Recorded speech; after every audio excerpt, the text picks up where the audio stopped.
Ending the season with a losing record of 15 wins, 23 losses, and only one at-home win, the MSU softball team heads into the new season in rebuilding mode.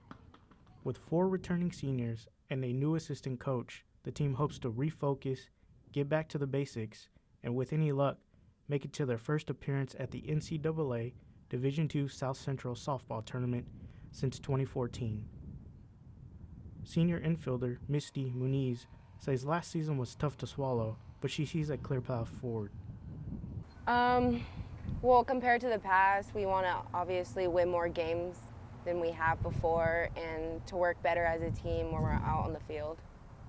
The offseason marked a new beginning for the Mustangs as they prepared for the upcoming season with a new all-for-one team mentality.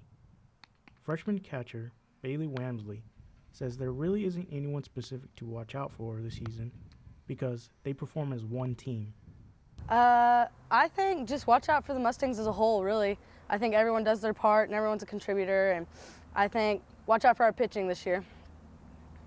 This season, the Mustangs play 43 games total, with 19 of them being at home.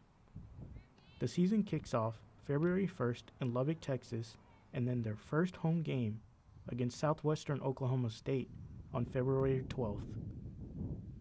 For Mustang News, I'm Angel Torres.